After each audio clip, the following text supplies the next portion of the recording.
team of our Calvary Family Collective. We're so glad that you're here tonight. We know that you have busy nights, busy schedules, and teenagers that are probably around somewhere in the house. And so we are so glad that you joined us and that you're here with us tonight. My name's Amy Pendergraft. I'm the Director of Family Ministries here at Calvary, and this is my husband, Garrett Pendergraft. And we are just really excited about the conversations we're going to have tonight. We may or may not have had a little bit of conflict with one of our teenagers this evening, and so we know that we need this conversation, and you probably do too. So we're so glad that you're here. I would love to introduce to you someone who is going to be just a real advocate and a support, someone who is going to be there to partner with you and your family in the next few years. He is our Director of Middle School and High School Ministries. So Markel, if you want to come on up, and Markel's amazing wife, Brittany, is here. Yes. And so I just wanted you guys to see their faces. You're going to get to hear from them a little bit more at the end, but we're so glad that you joined the Calvary team. We're so glad that you're here in California. They had to start from afar up in Seattle, so we are so glad that you're here, and our kids love spending time with you. So thank you. No, thank you. This is going to be awesome. We're excited to be here. Yeah, we're excited to have you. Yep. And I'm going to have my husband, Garrett, he's going to open us in prayer this evening. So, All right, let's pray. Heavenly Father, thank you for inviting us into your heavenly family. Thank you for the blessings and the challenges of earthly family. Thank you for the blessing and the challenges of teenagers. We thank you for the wisdom and the insight that comes from experience that Jim and Sue have had, and the wisdom and insight they're going to share with us tonight. Thank you for this opportunity to have important conversations about the things that matter. We pray that you would bless this time here. We pray that you would bless the conversation, and that you would help us to bring glory and honor to your name. Through Jesus. Amen. amen. Thank you.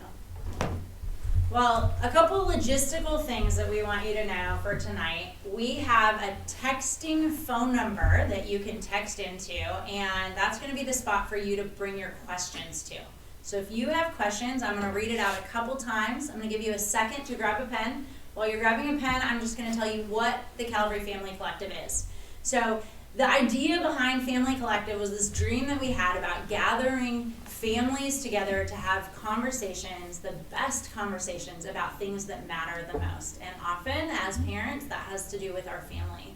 And so we gathered here in last February, and this room was packed, and it was amazing and wonderful to be together. And then COVID hit, and all of our lives flipped and turned upside down. And so we're coming in a new way, and we're excited that you're here because we have record numbers of signups, and so we know that you guys need this conversation as much as we do.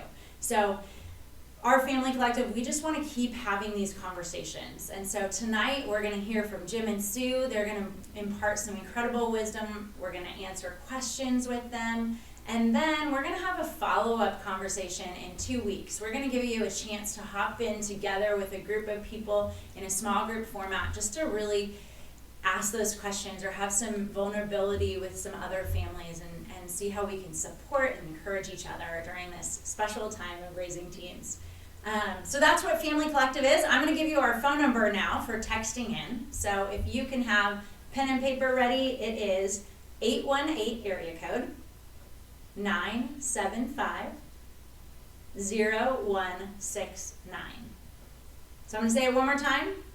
818 area code 975-0169. And the idea behind this phone number is that you can text your questions live as you're watching. So if Jim and Sue are saying something that's really powerful and you have a follow-up question, then we'd love for you to text that question in, and we will do our best to get to those questions at the end of the night. Thank you for bearing with us. We have our main event coming up. So I'm going to, without further ado, I'm going to introduce to you Jim and Sue. They are incredible. So Jim Knight is the head of Pacifica High School in Santa Monica, and he has been the head there for 17 years. And his wife, Sue, is a teacher here at Calvary Christian School, but has been a teacher at various schools for the last 20 years. In addition, they've raised 4 incredible kids, and their youngest is in high school. So they have a lot of wisdom educationally as heads of school, but also as parents experientially. So without any further ado, we would love to introduce to you Jim and Sue. Thank you. Yeah, thank you, everybody, and thank you, Calvary, thank you, Amy, Garrett, Markel, Brittany, for having us back since February. It's good to be back. Good to be here. You know, we're grateful just to have this conversation, and it benefits us to have a conversation about life, about teenagers, about parenting, about the adolescent journey. So we're super grateful, we benefit from it, and we're excited to be here. But let me just first say, being online and not seeing you all is extremely difficult. We can't see you nod off and fall asleep, which we're used to in crowds. We can't see you laughing and make eye contact. So we know you're doing all those things, right? So we're really excited. Let me set up the plan for tonight for us. So first, I want to share with you our overarching thesis about teenagers, right? And then Sue's going to introduce a little bit about our family, tell you who we are as a family. And then we're going to cover some topics. We're not going to cover everything under the sun. There's too much to cover. But we're going to cover some topics to hopefully set the framework and give you a lens to look at teenagers with or through. We're not going to answer every practical question you have. We're going to do some of that. But we're really going to give you a framework or a lens to view teenagers. So first, let me say that you might disagree with what we're going to say. There's always two sides to every coin. We understand both sides. We're going to certainly emphasize certain points. That doesn't mean there's not a counterpoint. So we hope that you'll disagree. We hope that you'll react, that you'll reflect, and that you'll consider what we're talking about and engage. So first, let me start off. Parents often will come to us and to me and say, you know, Jim, I don't want my kids to live in a bubble. So I'm going to send them out there and they're going to be fine and they're not going to live in a bubble. We want that bubble to burst. And I tell parents, I said, listen, there is no bubble. There's absolutely no bubble. If they live in your home and you have Wi-Fi, there is no bubble. They're exposed to all things in the world, there's no bubble. Secondly, if they're breathing in West LA, there's no bubble. They're going to experience everything that you want them to experience and be seasoned in life and develop grit and perseverance. They're going to understand that. So again, there's no bubble. In fact, there is a little bit of a bubble. If you really want to understand what the bubble is, in West LA, we have a life of wealth and of ease and of comfort and of kindness. The rest of the world doesn't have it that way. It's much harder for the rest of the world. It's not so comfortable. It's not so easy. It's not as kind. So if you want to burst the real bubble that we live in, take your kids to Skid Row. Take your kids to the slums of Brazil. Take your kids to the Middle East where people cannot leave. Even if they wanted to leave, they couldn't leave. So that's the real bubble. So we want you to stay engaged with your kids, knowing that the walls aren't so high, right? So stay engaged, don't let them go. They are going to experience the world. Don't worry about that. They'll see everything you want them to see, and they'll learn everything you want them to learn. The second piece here is that some parents want to build a bubble. They want to build a bubble for their kids. They don't want them to see any harm or make any mistakes or ever fail. And that building of a bubble sets them up for failure later on. Parents who build a bubble around their kids, when the kids get to college, they don't know what to do. They can't do their own laundry. They can't make their own meals. They can't stand on their own 2 feet. So parents, if you're building a bubble, stop doing their homework for them, right? Don't do their homework for them. Teach them how to do their own laundry, please, right? Do not show up at their varsity volleyball practice to watch.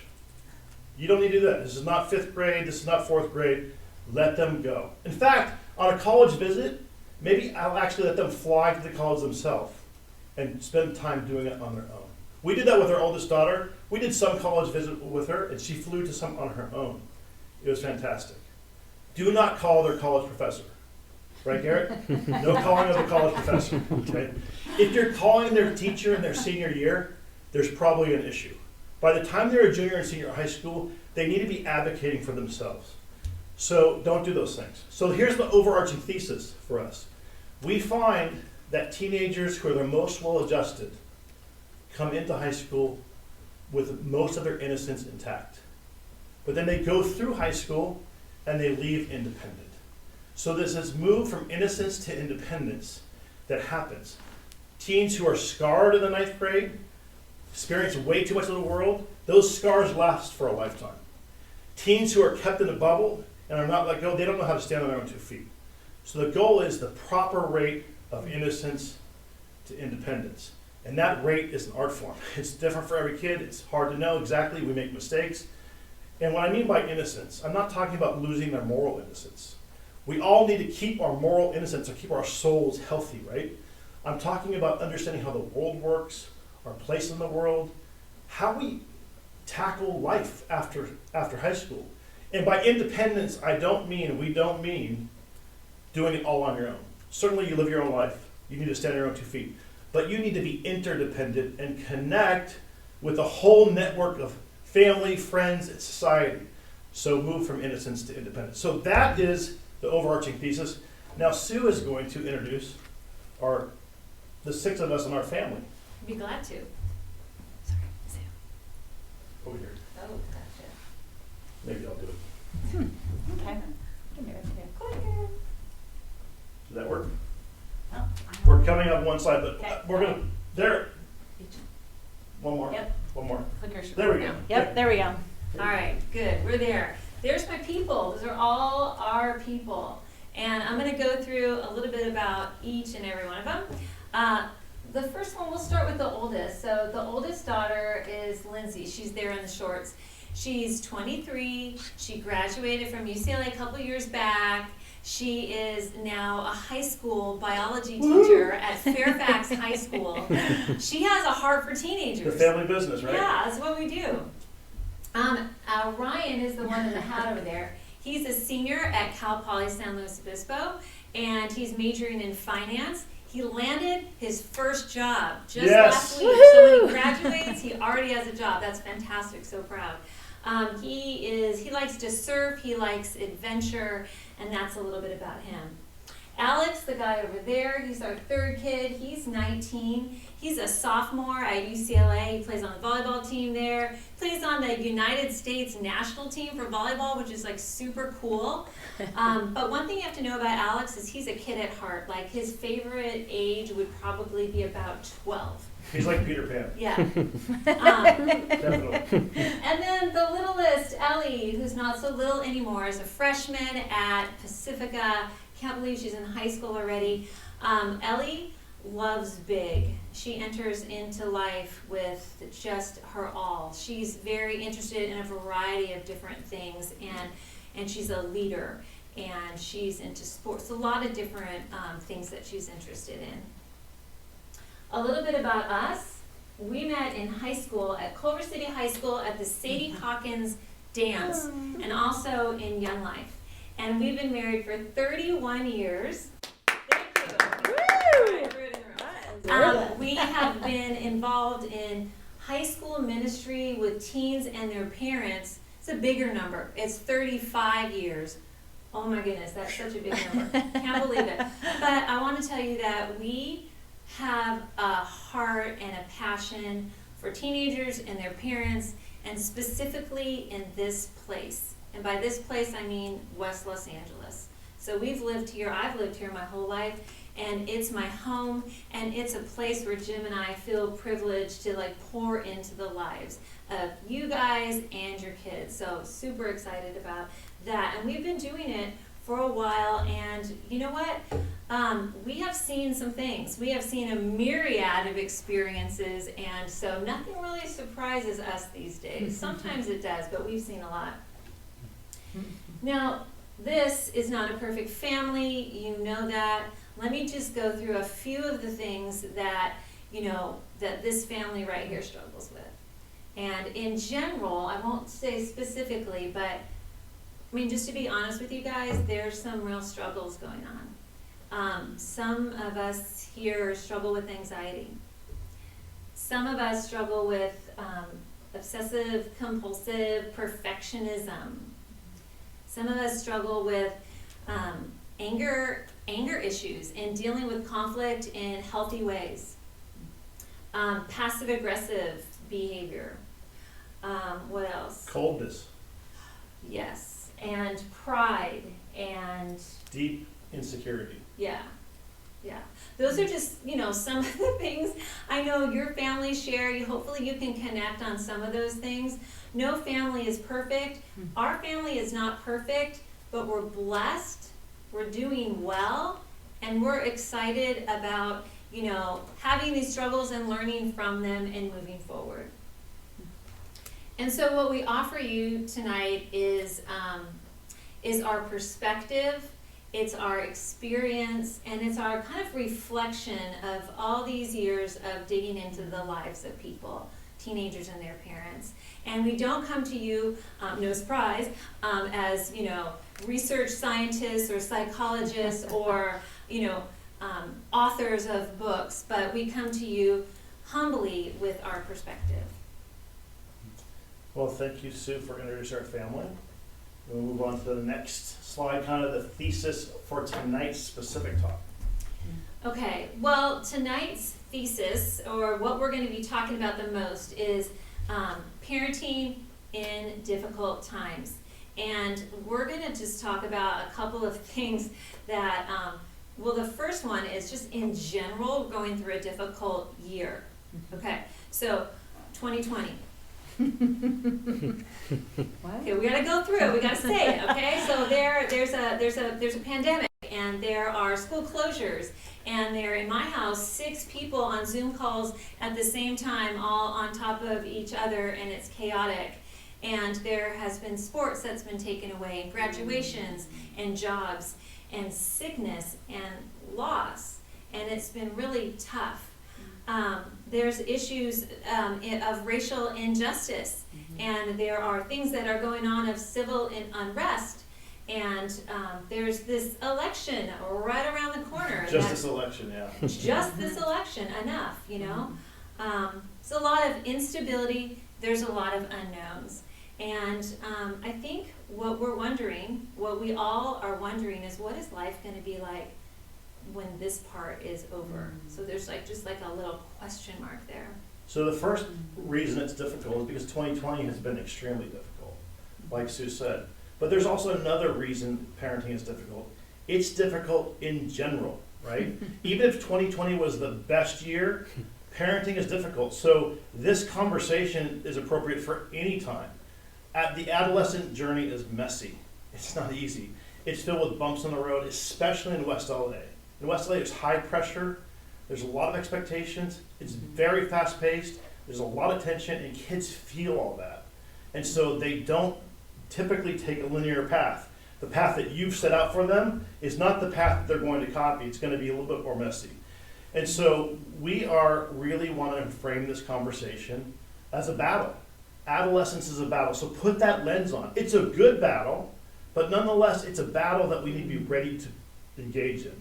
And so if we back away and shy away from this battle, we're doing our kids a real big disservice. So be prepared to battle. Be prepared to enter into a messy, difficult, but really good process. I like what Amy said. We had like a little conflict tonight. Well, how many of you had a conflict today with one of your teens? I haven't seen him today, so it doesn't really count. I saw him. Yeah, I saw him. There was coldness. And I didn't do it perfectly either. So it is a battle. It's a daily battle. And what you should do is get together with other parents and share stories. I can tell you, everyone thinks they're alone. You're not alone at all. I've been at dinners with 4 families. They all have the exact same stories. You too? Me too? We all have this. So get together and share. It's comforting to know that we're all in this together. So 2 mistakes we make in the battle. Here's 2 mistakes. One is we quit. I've seen it over and over again. Dads quitting on their kids. Moms quitting on their kids. Families quitting on their kids. It happens around 8th, 9th grade, sometimes 7th, where it gets so tough, and they're crazy. They're hormonal.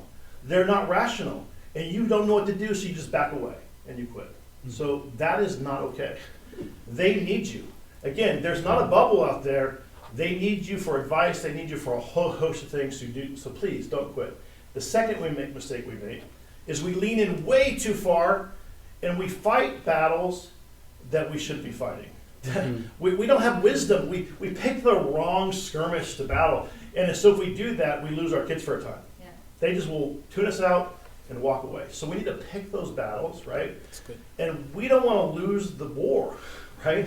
We want to win the war, so pick our battles. If you fight every single battle, you are going to lose in the short term, and perhaps in the long term, you're going to miss out. So that's really, really important, the framework of battle. At the same time, I want to let you know that there's another side of this coin, that the teenage years are incredible. Part of the reason why I became a teacher and got involved in ministry and got involved in high school age kids is because there's so much passion and so much energy and so much curiosity about life. Getting into a mud pit with a group of teenagers, maybe not your thing, but it really, really gets me excited, okay? And so these are great years. They're messy years, they're not linear, they're not rational, they're hormonal, like I said. Our kids are going from jelly beans to Brussels sprouts. Let's think about that for a second. In third grade, they're so sweet, right? You walk them to school, they hold your hand all the way up to the gate, and then they kiss you on the cheek or the lips when they say goodbye, and that happens for a while. And about 5th, 6th, 7th, maybe grade, they stop holding your hand. They drop it 100 yards before they get there, and they say, I got this, I can do it by myself, right? And then eventually they hide you around the corner and say, can you please hide? I don't want anyone to see us together, right? And they become Brussels sprouts. They become, oh, what happened to my sweet kid, right? They're Brussels sprouts for a time, but here's the secret. Do not tell them they're Brussels sprouts. Because if they think that you don't believe in them, if they think that they're a big, huge problem to your family, if that you want to skip these years and get away from these years, they will know that you don't believe in them. So please don't tell them how horrible adolescence is for you, right? Tell them how great it is. Again, there's two sides of this coin. They're a work in progress, right? They're becoming masterpieces. And God loves them. And God sees them as image bearers. God sees them as his children. And we need to look at them as children of God. We need to look at these years as great years. So please put that lens on as well, the battle lens and the lens of these years are so precious and so special. There's a lot of firsts, right? First dates for some of our kids, right? First kiss, maybe. First driver's license. First apartment. Alex, this last Saturday, got his very first apartment. He's 19. He lived in the dorm last year. We moved him in. He bought lamps and knives and filled the fridge. He was giddy. I can't believe I have my first apartment. We left. So responsible. And he texted us a picture and said, here's my first dinner I've ever made on my own. Pasta. I don't know if it was any good, but there's a lot of firsts. So please, they're excited. Be excited for them. All right. Okay, so with that said, it is a battle. We need to prepare for the battle. And how can you as parents prepare? Well, we said this last time we spoke in February, so I want to repeat this message to you. There's two ways to prepare. You need to be spiritually strong. You need to be emotionally prepared. You have to have emotional self-control. Because it's such a crazy, chaotic time, you need to go to God for your emotional and spiritual well-being. You need to also go to God and others for wisdom. Because, like I said, moving from innocence to independence is not always the same for every kid, and it's dicey. When do I lean in and when do I pull back? You need wisdom. And so getting our wisdom from God, from a community of others, and being under emotional control is really important. We cannot idolize our kids. We can't set them up as idols. We need to have God as our emotional rock, our spiritual rock, so that we can bless them. We can't feed off our kids. We feed off God and then feed our kids, right? We cannot live vicariously through them. God needs to be the center point. So Sue's going to tell you a little bit about a story about how that worked out in our life. Yeah, and it's funny because the beginning of the story is when I was extremely emotionally weak and I did not have wisdom. And the way the story plays out, it's about a 2-year-old, I remember this story from about 2 years back. Okay, here's how it goes. Don't know what the initial fight was about. We never know. There was a fight. I don't know, right? But there was a fight, and this person was arguing with this person in the house, and then there was so much chaos, and then I stepped in to save the day, and then I'm amping up, and I'm revving up, and I'm getting angry, and it's just a huge dust bowl of chaos. And I was thinking, oh my goodness, what are we doing here? Our family is just so messed up right now. I can't believe it. And, It wasn't pretty. it was bad. You were there. And so what I did is I backed up. I don't know what made me back up, but I just backed up for a second, and I went to the darkest room in the house that I could find. It happened to be the kitchen at the time. I slumped down in the kitchen, and I just started weeping. And I was like, oh, my family's so messed up. I can't believe we're worse than every other family out there, and I can't believe we don't have our act together and stuff. And I'm just like saying all this stuff with my arms flying like it is right now. And my arms just kind of landed here. And I just kind of said, God, help. This family's horrible. Like, help, help, help. And I didn't really have a lot of words, but I just said help. And God answered a prayer in that moment. And what the prayer was different than what I had asked for. I mean, sure, the dust settled and we made up and things like that. But rounding the corner was Lindsay. And she caught me in a place of real vulnerability. And she caught me saying, God, help, God, help. And so and I didn't plan for that, but that was really cool, I think, that God allowed that to happen. Because in that moment, I showed where my strength comes from when I'm very weak. And Lindsay learned that mom's faith is put into action. Faith into action, it's real. And so she took that little mental note, she circled back with me later, and she goes, thank you, Mom. You are so strong. And I wasn't strong, really, right? I wasn't strong. Christ was strong in me. So that's a cool example just about how we get our spiritual needs met from God. And the cool thing is that she got to see that in that moment. Yeah, so to be great parents, to be prepared parents, to prepare for the battle, we need to get our needs met from God emotionally, spiritually, with wisdom and self-control. The second piece to prepare is our marriages need to be strong. If you want to have a healthy family, your marriage needs to be a priority. And so I've seen so many parents put their marriage on hold because they want to devote everything they have to their kids. And it really does them a disservice. If your kids see your marriage healthy and growing and building, even in the middle of mistakes, if they see that, that is really good for them. So the marriage is prime. You need to work on it. We need to work on it. And listen, our kids, we were married for 8 years before we had kids, right? And so our kids came into an already established family with traditions and routines and relationship. We did not stop our family and stop those traditions and stop those routines and then just put our kids in the center. We cannot, they're going to be in the center anyway. They need to be fed. There's a lot of things. But we don't have to put them in the center. They're going to be part of it anyway. So remember, they're part of an established family. And we need to grow our marriages and grow our faith in God in that way. And so then they'll see this order. God, husband and wife, kids, and the world. That's the order that we put for our family, and it's really been working. Now let me say this about that order. Some of us come from single-parent homes. I did. I came from a single-parent home. Some of us are in co-parenting situations. You can have great impact on your kids if you're in a co-parenting situation or you're a single parent.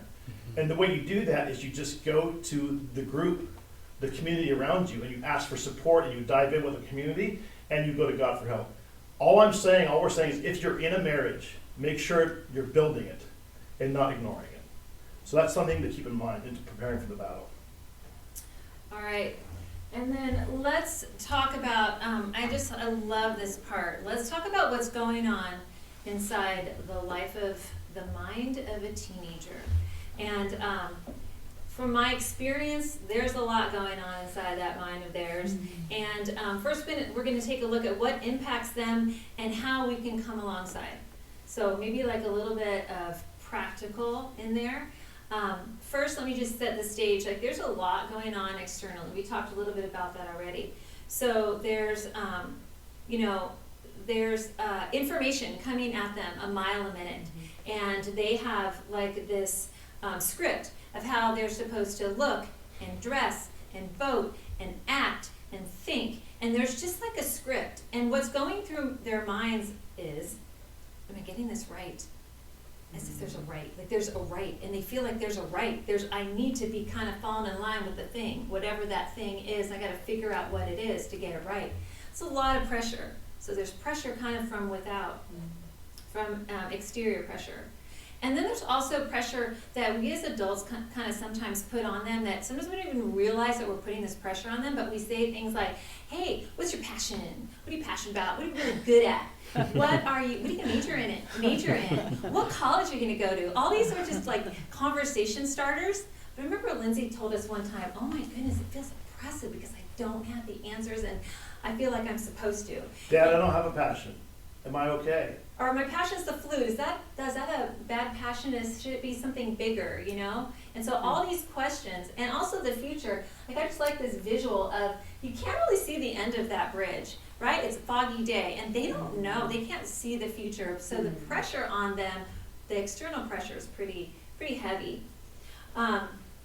Forget the exteriors, let's talk about the life of the mind, and what now, those exteriors, and how they have an effect on the mind. And if we could read their mind, we would say, oh my goodness, there's a lot of things that are overwhelming for them. They're facing fear and insecurity. Not all, we're just generalizing here. This bridge also looks exhilarating to some, maybe some of you, not to me, but teenage years can be very, very exhilarating. But in the mind, there is a lot of insecurity going on. And, you know, the training wheels are coming off. They're doing the math. They're figuring out how many more years until they're outside of the house and they're expected to be independent and have it all figured out. They don't need to, but this is like what they think in their head, is they have to kind of have it figured out. Well, what do they do with all this information in their mind?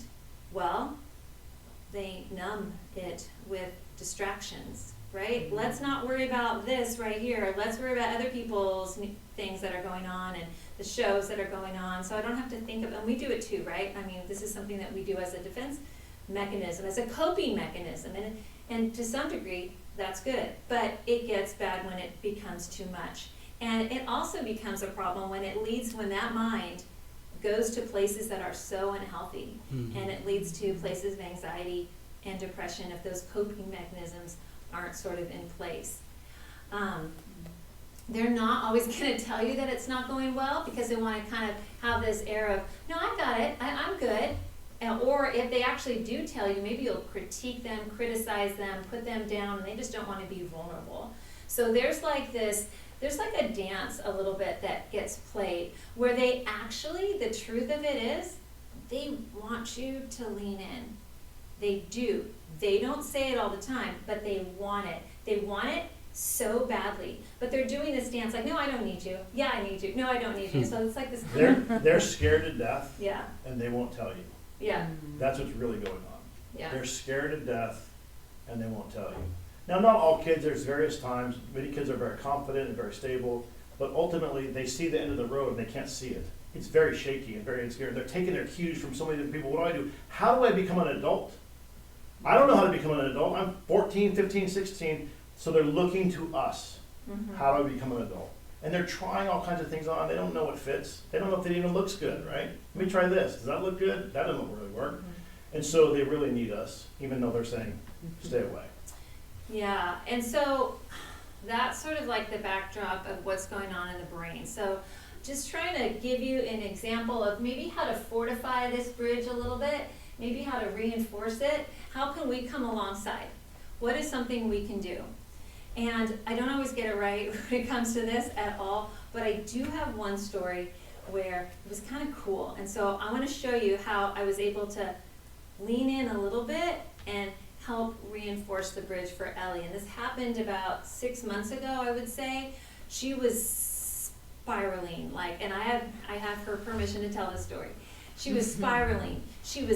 It was a test that was coming up and she wasn't prepared, and there was so much stress, and she was crying and she was enraged, and she's saying she's so dumb, and she's, all this stuff, right? I mean, you might be able to relate with some kind of tantrum that goes on like this in your household. And so for many, and this wasn't a one-time thing, it had been going on for a while, and it was like, oh my goodness, what are we going to do for Ellie? I don't know.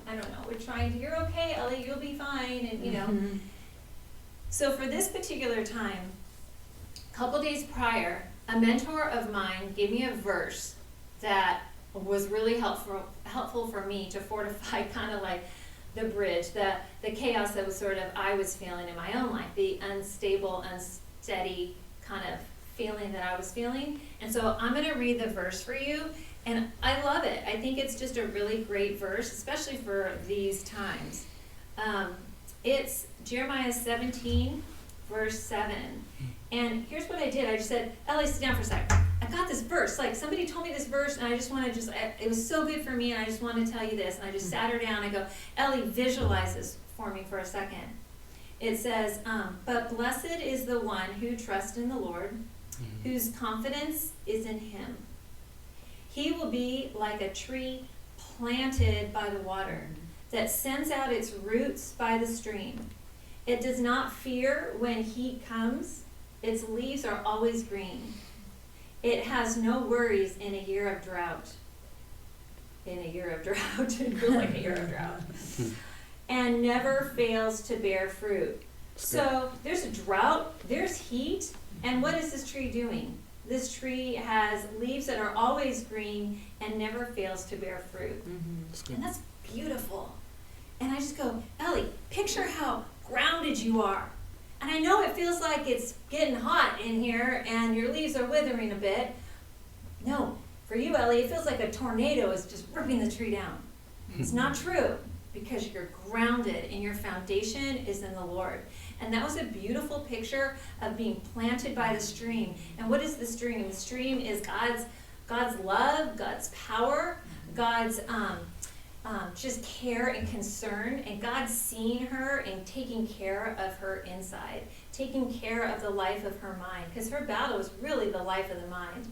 It comforted her in that moment, and what was really cool is that 2 or 3 times after that, she was having her fit, and she's like, okay, I am a tree planted, and I am stable, and I am grounded, not because of the weather that's going crazy around me. I know I'm feeling like I'm going to be toppled, but I'm grounded in something deeper than that. I'm grounded in the Lord. I was like, oh my gosh, that totally worked. Love it. I mean, it doesn't always work that way, and hardly ever, but that was my little gem that I felt like I needed to share with you guys. It's good.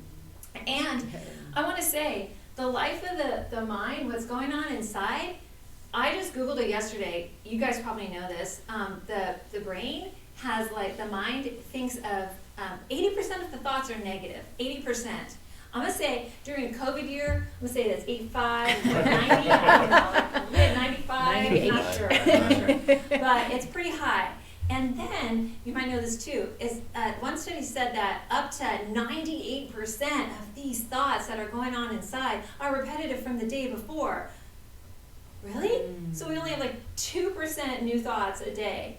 And all these other ones we're ruminating on. So that's why we felt like the life of the mind and helping to enter into the life and what's really going on in your teenager, so important. And what do you put there? What do you put there instead of all the unshaky, unstable stuff that they are experiencing? Thank you, Sue, Yeah. for sharing a little bit about what's going on inside and the fear and insecurity they deal with and our need for us to lean in and be part of it. So let's transition to 1 or 2 more points here, and this one's on social media, which I think is a popular topic. And so I'll let you know, I am noticing that my life is very personalized, and so is yours. I got my own playlist. I have my own audiobooks library, my own news feed. I got my own personal everything through social media and through the digital world. And I get deep into it, 100 miles deep into this digital world. And I love Alexa. She knows everything I need, and she can tell me what I need to do, and I can ask her anything, right? I love Siri. Siri is tells me when I get in the car how long it's going to take to get to work and what route to go. And I didn't even ask her. I didn't ask her what question. I didn't ask that question. They're around, personal assistants, taking care of me, and I love it. Instagram tells me what bookcase I've been looking for, and I'm like, thank you, that's exactly what what vacation I was thinking about going on. It's so personalized, and it's so comfortable because I'm at the center of all of it, right? However, I'm afraid that personalization, although efficient and nice, is probably damaging community, right? Is it creating narcissists? Maybe not. Maybe that's too harsh a word. Is it creating selfish people? Maybe that's even too harsh a word. But is it creating people who are too individualistic, too in their own space? And so let me just pause here and say, listen, social media has got a lot of great influences. I've been talking to students all week about this, saying, I'm giving this talk, what do you think? They're like, wait, I love social media. I had no friends before this, and now I game and I have 100 friends, right? I talk to them all the time. I'm happy. Before I wasn't happy. That is true. There are some real positives. Seeing our kids game and enjoy it and like have friends and talking about things, those are great things. So that's really, really important to keep in mind. Another student said, hey, listen, I don't ever talk to my grandmother, but now with all the social media, I can talk to her. She lives in Iowa, and I can have a relationship with her. These are all great things. So let's understand there are great things. At the same time, there's this break-in in community. In our house, we are kind of walking around our own little worlds. Like, I have my agenda, my personalization, my things I gotta do. My whole day is compact and personalized. And everyone's like that. And so if someone jumps into my world and says, hey, Dad, I need to ask you a question. I'm like, well, wait a minute. Well, it's kind of shocking. It like throws me off balance, right? And I'm like, I don't have time for that world. I'm in my own world. So we used to be able to navigate from world to world, from person to person, pretty easily, back and forth. Now we're like, hold on, let me shift gears, let me adjust.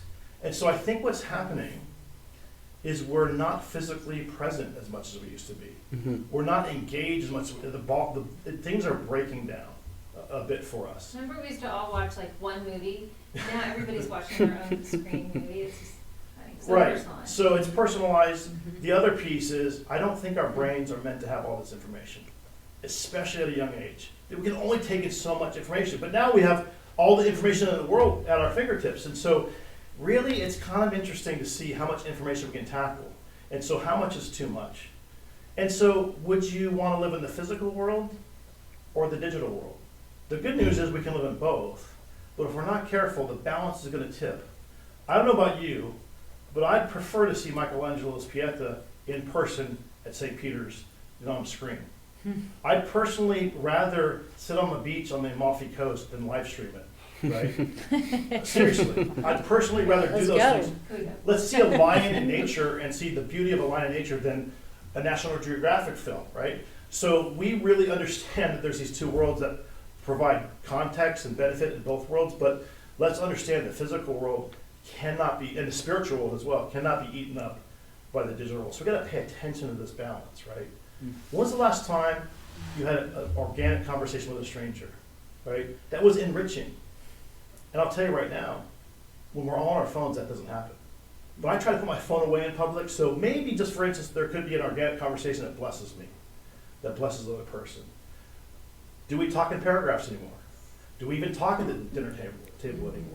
Do we engage in those conversations? And finally, our daughter Ellie, she went to Calvary, and Calvary doesn't allow social media up until the end of 8th grade, which we were thrilled with because we thought, listen, let's just keep her off of that as long as we can, because she's gonna have she's already grown up with the digital world, she's got a whole life. And you know what happened? When the day she was about to get social media, her 3 older siblings came to her and said, don't do it. We beg you, Yeah. don't do it. And we didn't pay They to say pleaded with her, and we said, who are these kids telling our daughter not to take social media? And so we're the outliers, we know that's strange and unique. At the same time, when the 3 older ones said, we're addicted to it, we're deep into it, and there's positives, but there's so many negatives, just wait a little longer. And you know what she said? I'm gonna wait a little longer. I'm gonna try to hold off as long as possible. Same with us, we all need to do that. We have access to it, no one's telling us we can't do it. Yeah. How are we balancing the social media world is really important. Are we living in the digital world, or we're totally disconnected, or living in the physical world? We have a choice. We can live at the world in front of us, or we can live in the world by the push of a button. And we need to balance that out. So I just wanted to share that kind of, to set the table for more conversation about social media, right? Nowadays we see it. Kids are more anxious. They're more depressed. Kids are cutting more, way more. Kids are committing suicide at much higher rates over the last 5 to 10 years. And guess what? It's happening more and more in middle school. And it's tragic. I'm not saying social media is the cause of that, but it does create anxiety and insecurity and isolation like we didn't have when we grew up, right? And so we need to pay attention to the negative effects of that. Yeah, that's good. And life on screens has created just a further distance between us and them. And so we need to engage in talk with them that is talking with them and not at them. And I think that's really important because, okay, so mostly my talk with them, just to be honest, is, you know, I come home from an errand or something, I have groceries in the car, I'm like, all right guys, get to work, go grab the groceries, oh hi, I don't know. just here we go, the trash wasn't taken out and the pet needs food and here I am and I'm just the taskmaster. I'm really good at that. I'm very efficient. Let's get things done. Yeah, like we want, it brings me peace to know that we've got everything taken care of. And I have to understand that I am sacrificing sometimes a relationship. I'm putting being a taskmaster and getting things accomplished above a relationship. And in that moment, there's a choice to make. So I think too often I err on the side of, okay, just kind of barking out orders. And then I'm surprised that the teenagers spend so much time in their rooms. I mean, there's maybe like a correlation between that, because every time I see mom, she's telling me to do something. So if I just back away, I mean, she's gonna ask somebody else to take the groceries in. The next person walking down the hall, right? They're gonna get the, hey, come get the groceries. So we have to be aware of not talking at them, but talking with them. And I think what the best example is to make sure and have it on your brain just to make that relationship, to make that connection. So come inside the house, plop down next to your son. I've done this so many times when there's so many other things I'm looking at that needs to be done, and I just sit. And the one thing I don't do is say, hey, how's your day? What I do instead, because you're gonna get the fine, I don't need to talk to you right now, but you're just gonna tell me what to do. You need to come with no agenda. So I sit down on the couch and I start saying something about what the funny thing that happened at the store. And so what happens is my son goes, she doesn't need anything from me. She doesn't want anything from me. I can lower down my defenses right now. I can just be calm, and I don't have to have that sort of, wall here. When the wall comes down, the conversation starts. I'm not saying it starts instantly or every single time, but if we have it on our brain to be spending more time, intentional time developing that relationship, that warmth, that connection, it's just gonna pay dividends for our relationship, and then they're gonna be feeling more comfortable to open up and share what's really going on. So no agendas, no progress, and even a lot of silence. Silence is really is key. good. We don't want them to remember us for being their boss. Mm-hmm. There's a time to be their boss. We need to expect things from them, need to give them things to do. That's absolutely important. But if we do that way, way, way too much and don't ever care and listen, Yeah. we'll get the balance wrong. Mm-hmm. So we've set the table for some conversation. There's more to say, but not tonight, right? So we want to open it up for questions, I think, right, at this point, and see if anyone has questions. And we wish you were in the room with us so we can feedback with you, and small groups would be great. So come on up. Yeah, thank you so much, Jim and Sue. We wanna give you a round of applause. I was just gonna move over here. I know I'm off screen, but you can hear me. So thank you, Jim and Sue. That was super powerful, incredible. I have so many personal questions. I just want to start asking. We have had a few questions come in, so we'll start with those, and then just for you out there, we're going to do questions for about the next 15 to 20 minutes. So if you have a question, feel free to text it in. The phone number is on the email you got. It's also, I'll say it one more time really quick, 818-975-0169. Seems kind of funny to be giving a phone number. I know, but that's okay. That's like what we're a doing. infomercial, yeah. So the first question that has come in is, how can we pass along, have those important parental conversations without nagging? So how do we get so this parent, she talked to me beforehand and said, this is something, how do I get my kids to engage in conversations when they just want to roll their eyes and do something different? And I have something that I feel like is really important and they need to hear it and they're not really wanting to engage. Yeah, that's a really great question. Sue, do you want to take that one? Want me to take that, or? First, I think that it kind of connects with something that I was just saying about how, we have to establish ourselves as not the person that's asking something from them all the time, because their defenses, like I just said, are just so up. But if we come with no agenda, that works, that opens conversation so much more. Even for me, if I know somebody doesn't need something from me, I'm more likely to open up. But then so listen, we can make some of it very intentional. On this date, we're going to go to dinner and talk about these things. That can work, right? It doesn't always work that way. A lot of it's more organic, right? And so understanding who our kids are, what the wrong time of day is, makes a big difference. With our son, it's the right time. There's a certain time of day. And understanding what's going on in their life that day is really important. And allowing for a lot of silence. think is good. Yeah. Sharing a little bit more, like we said, about what you're up to opens them up. It never really fails in some ways. Like, here's my day was, and they're like, really? That's interesting. Tell me more about that. And then they start sharing about their day, and then you're open for that. But really, what we found helps because there's a natural breaking away from their parents. Kids want to break away. They want that establish independence, so they're pushing back hard on you, Yeah. right? So what you need is other adults. Yep. You absolutely need other adults. Grandparents, aunts and uncles, youth leaders, coaches, and then what you do is you go to that youth leader, you go to Markel, you go to Yeah. the coach, you say, please tell my son or daughter these things. We've done that. Like, we've done that with the. Our kids will come home and say, guess what Mr. Benedetto said? I can't believe he said, I wish I would have heard that So before. smart. I'm like, Ryan, I've been telling you that for 6 years, every other day. He's like, no, you haven't. So just Never ask heard your of it. counselor. Ask. The school counselor, we've done that many times. It's the So same. I really think it's important to have other adults, the church, Because they're so wise, all the other adults, right? Yeah. other families in your kid's life. But Tell, you said tell, to your tell the family. pendergraphs what you want your kid to hear, and then they'll listen to the pendergraphs. Yeah. That's really true. True, is that Yeah. true? True. Yeah, I know. People listen to Garrett a lot. Okay, thank you. That was awesome. Another question. You did touch on social media, and I want to ask a question. This is my personal question. I'm just going to be honest. Screen time. I feel like I've got an almost teenager is on screens 8 hours a day for school, and Yeah. one of the few ways he can connect with his friends is via gaming.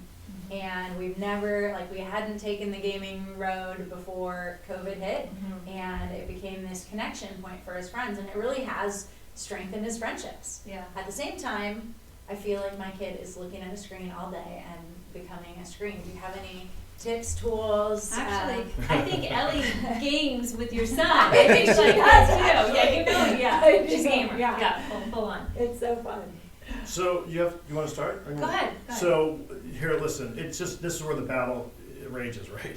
This is where you got to be prepared. So just a couple of practical things for us. We change the Wi-Fi code all the time. Especially when our kids are younger, or we'll unplug the thing. If it gets out of hand, we just unplug it, and they'll come running. They'll come running. If you want to put a Within family 10 meeting, seconds, just they'll start yelling. take the Wi-Fi. Who's turning the Wi-Fi? What's going on? So it's just, there's sometimes you just have to pull the plug, right? If you feel like it's been too much. But I would have that conversation with them. We've had it with them and saying, listen, we want to be balanced here. Look at my screen time. That's not okay. This is what it is. I'm moving it down 25%. What are you going to do with me? We're doing it together. And we also had set up times at the evenings where, like, the next hour and a half, no one's on screens. From 8 to 9, it doesn't always work that way. This is like somewhat idealistic, but we've done it, right? From 8 to 9:30, nobody's on any digital device.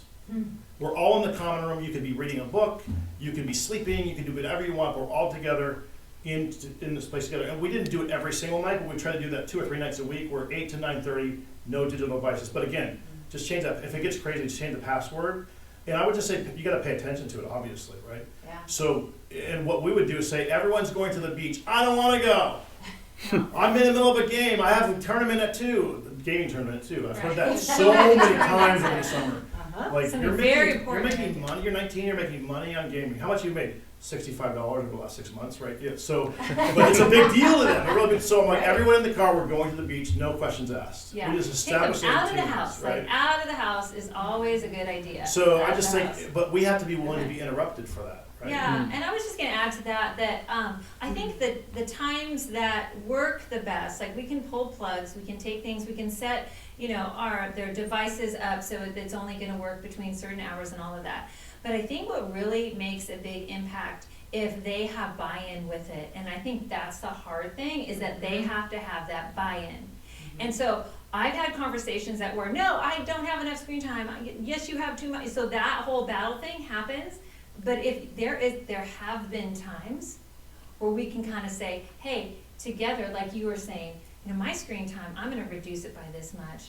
How about you? Like, are you on board with that? Do you think that there's too much going on, or do you think you're just about right? Because I kind of see it this way. And they might just go, I'm fine, I don't. But I think deep down inside, I think that they know that there is an overuse of it. And so if they have buy-in, and I'm not sure exactly that this works every single time, but those beautiful conversations where you both are kind of saying, yeah, it's a little bit too much. They'll lie about it Sticks. too. They're gonna lie every time. You've been on screen for 3 hours. I've been on screen for 10 minutes. No, Dad. it's What are you 10 talking, minutes. 10 minutes? Well, to them, it seems like 10 minutes. It's been Yeah. at least Or maybe 4. they're lying, they're lying too. So, They're just lying. They're lying. the buy-in's hard to create, but it's really important we create it. That's good. Yeah, no, I so appreciate that. It's great. And if all else fails, unplug the thing. Okay, so left turn. Okay. We have questions about parties. Mm-hmm. So, how do you handle going to parties and going out going out on the weekends in high school? So, Yeah. I'm a newly Post-COVID? freshman. Yeah. Pre-COVID, I mean, post-COVID. So here's what I we, don't know. Here's- Like, here's- interpret That's it. a Interpret great- it well, both here's ways. what I would, question. here's what I would say about that. This is what our family, and everyone has different Yeah. lines on this. Yeah, For 9th grade, we just were like, we're doing this together. You're gonna do some stuff, it's gonna be more supervised in 9th grade. We just did it that way. call the house, see what's going on. Starting in 10th grade, it was Yeah. like, okay, whose house is it? What family is it? Get to know the family, that's an important thing. Mhm. Like, not knowing anything out there is not a good idea. Mhm. So knowing the family, knowing what's going on in 10th grade, at some point, they're gonna have to navigate this stuff. Yeah, I remember And that. so I think that keeping them entirely away from the weekends Right, is really gonna push them away, I think, in some ways. Hmm. So I think you gotta train them, here's what you do in this situation, and be very, very clear about it. If this happens, here's what you do. If this happens, you call this number. Hmm. If this, here's what you don't do, and you're very clear about it. And you say who is going with you that has your values, that's gonna keep you accountable. You are not going alone, yeah, you're not going alone. that's really good. And you're gonna go with at least 2 or 3 other people that are gonna hold you accountable for And the you're gonna situation. come back not alone. And you're gonna come back Yeah. alone, and then when they come back, we've done this Oh, I for love years. this. Can I say this part? You can say this part. I love this part, this is really good. Well, first of all, it's hard to kind of just say, all right, you're. Well, another thing, before we get to that part, we would say, when they were in 10th grade, I will be picking you up. Oh, yeah. And usually that solved it, I'm not going, Dad. Yeah. Like, you're picking me up, I will pick you up around the corner, no one will see me. Right? I Right. will drop you off, pick you up 2 blocks away, no one will see me. So that tended to work a little bit too as well, but then when they come home, All right, I just love this. I don't know how this worked. It happened organically. I think I was just really like nervous. So I said, "Hey, come in the bedroom because I just want to say hi to you for a sec." And so they would come in the bedroom, and we would have a conversation. for like 15 minutes. Yeah, how was it? And what'd you guys do? Or not even about that. Like, oh, what's going on tomorrow? Oh, you're going to this place. Oh, that's kind of fun. And so we just have a conversation, and I can tell a lot from that conversation about what happened at that party and what didn't happen at that party. So that was kind of our way of checking in with them, and they knew that we were going to check in with them. So I think that provides a little like, oh, mom and dad are going to see me. I'm not going to be able just to slip in and go into my bedroom and close the door. So maybe you kind of let them off the hook So a little bit. we call it sitting on the bed. And so what they're required to do at the very beginning, come sit on the bed, sit on the end of our bed, it's 12 o'clock or 1 o'clock, whatever the curfew was, whatever the time was. And our kids were pretty good about being on time for the most part. Sit on the bed, we have a conversation. And after about the first part of this, they even just did it on their own. They do it now Yeah, when they come home. Actually, They're 23, 21, Yeah. 19 years old, when they're in the house, like for holidays, whatever, they come home, they sit on the bed. yeah, they We actually don't just ask, come they in and just walk chat. in, they're not, Dad, Mom, Dad, we know you're up, you know, think about us. Because I'm always up, right? I'm Right. always up. And There's if there's, never a time and if that there's I'm an not up. issue, we can pick it up quickly. We're Yeah. like, Yeah. we know you've been drinking, let's talk about it, or you haven't been drinking. Yeah, Another thing you can do, and parents have done Oh, this, this we is have not good. done this, is you can tell them you're gonna drug test them. mm-hmm. We have done that, parents will do Randomly. it, so they can tell their friends, Can't my do it. parents are gonna drug test me, Mhm. so I can't participate Yep. in that. Yep. Now, I don't know if you wanna do that, but many parents do that. Depends on the situation. Like if you feel like that's going to be a good thing to kind of keep a distance between your kid and some stuff that they shouldn't be involved in, I think it's a great idea. We have friends that do that, and it's fantastic. I have one follow-up question to that. How did you guys handle sleepovers? So say it was a friend that you knew the friend and they wanted to go spend the night with the friend. Is that did Yeah. you just say no? Did you say yes? Did you? I just hate sleepovers. It I know, drives me me too. crazy. You hate them because it makes you crazy, right? Yeah, I mean, I'm gonna stay up until that person comes in the front door, and then I feel good. But they're sleeping over. Says I have less control, right? So Yeah. it's like a giving up of control. Yeah. And I guess it would depend on the age, Okay. right? So Mhm. early on, you know who they're going to, what house they're going to. You circle back with the parent, make sure that that's actually legit. They're not lying. They're not sneaking around. But I mean, there is a point where, and you and your you can figure out at what age this is, where you have to say, you are free to have that sleepover. Yes, because the next year when they're at college, the whole thing is a sleepover. Yeah. Like it really All is. the So you time. can't just say no and shut the door on everything, and then when they get out there, they have this whole big freedom that they've never had to navigate with them and you in the house together. Yeah. And so if they make those mistakes, then, and we find out, then we can have those discussions in the house. But when they're out on their own, we don't have those They're discussions. gonna, make mistakes. Yeah. They're Yeah. absolutely gonna make mistakes, and they're gonna learn Yeah. from them. Our kids made mistakes with that, and they go, I had no idea. Mm. And like, now you have an idea, let's talk about it, right? Yeah. And also, in the earlier years, getting to know the parents that they're going to, and that doesn't always work, right? But eventually, they're gonna have to navigate this world on their own, and you don't want them navigating this for the first time, August 23rd, their freshman year at a frat party, because they don't know what they're doing. Yeah. Not that you have to season them a certain way, but like, it's a balance, right? It really is a tough question. And I like that, having the conversations at home when they're, when they're still under our roof. And saying, this is our values at home, here's Yeah. what we value at home, here's what we expect of you. We expect you to follow those values until you're living here. you know? But you can't do that, you just shut the door on any kind of freedom that they might have that you feel nervous Well, about. that brings up a question that someone asked. What if my teenager is starting to walk away from our family's faith? How do I, Yeah. That's a what great- then? that's- Any Yeah, so here's the thing. pray a lot, Yeah. I know that Well, we one, pray for our but- kids every day, we pray for their future, we pray for them. And so they have to own it, right? Mhm. They have to own their own faith, they have to make it, and so sometimes part of owning their own faith is walking away a little bit. Sometimes it happens, right? And so, I think that, they have to work through it. They have to work through it, and they have to, so I would say having other people speaking in, Uh-huh. right? Our daughter has been really good about saying, Dad, there's other people praying for our family, there's other people speaking in, you're not the only ones. And by the way, just you live it. Just you live it. That doesn't guarantee anything, right? But these other quality adults pouring in, Mhm. you living it authentically and being vulnerable at the right times, I think makes a difference. It doesn't guarantee anything, right? Yeah. And So- can I add to that one? I think that, we have an idea that our kids are gonna follow this linear path, and it's gonna just be sort of like, our values are this, and so, hopefully you're gonna make these steps. And when they veer, we think that they're veering off the path. But it could be the very path that God has actually set before them that's different from our expectations of how their future should be. But it's like it's a path that goes circuitous, like this. So even though it doesn't look like our values and what we think that they should be, what we think they should be doing, God could be up to something really great in the midst of that. Yeah. Lessons that they learn. I mean, how many lessons have you learned and I have learned through those difficult, tumultuous times? And also, Really good they do ones. take on the value of their parents, a lot of it. The Yeah. good and the Yeah. bad things, they copy those things, they become those things. So Mm-hmm. as you live it, they copy a lot of those things. A lot of it's they pushing back, right? It's just like, I'm not gonna be like you because I need to forge my own identity. But if you planted it in them, that's your role, that's your job, right? Mm. Mm. That's good. Yeah, that's so good. I mean, I love the in Sticky Faith, they talk a lot about, first of all, the benefit of doubting and letting our Mhm. kids have that moment of doubting and wrestling, and how wrestling with your Yep. faith actually strengthens So your good. faith. And But we don't like to see it. but we don't like to see it. But this I don't means want it's to not see it good. in my kids, but it sounds good in a book, Yeah. Sounds good. Okay, so I have one that came in. I'm just going to kind of read it out loud. Very similar to what you've said, I've fallen into the nagging trap. I've tried to stay out of it.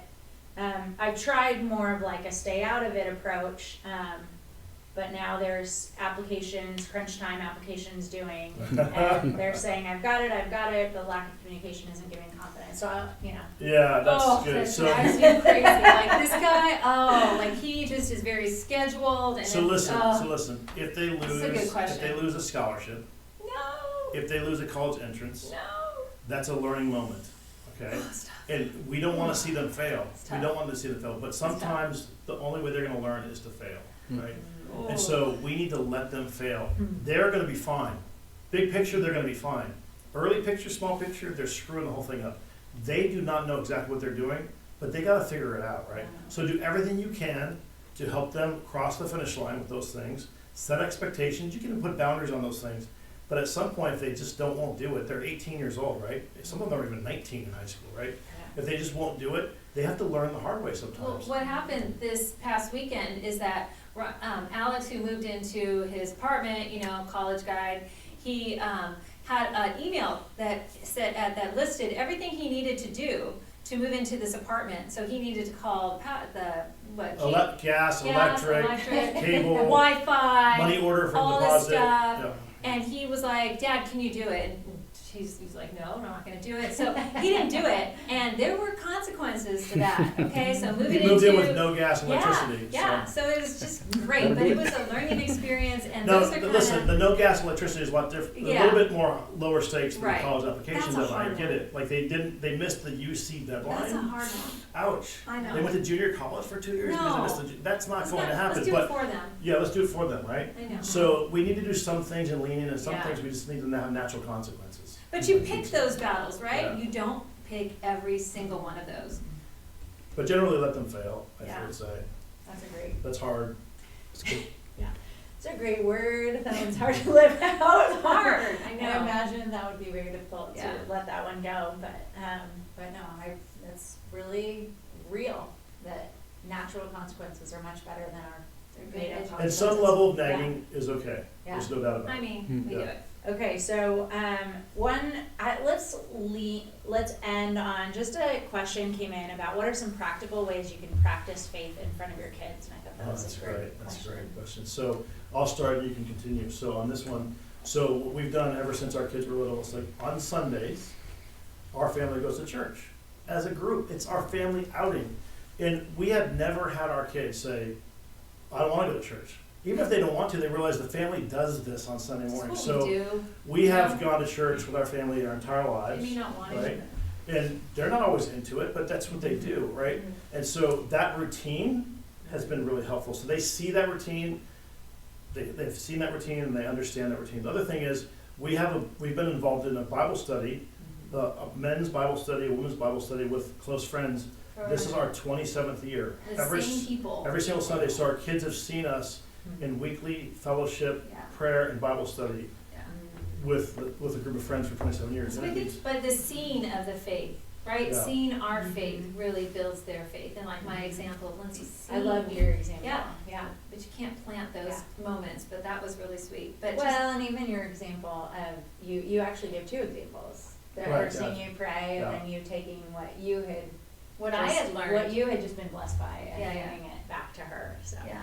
Living authentic faith in front of our kids is what helps them to make a faith of their own, period. Yeah, that's right. We love youth group, we love all these things that also rally around our kids, and all of that stuff builds it. But just authentically living out our faith is what makes it stick, I think. Yeah, I think that's powerful word.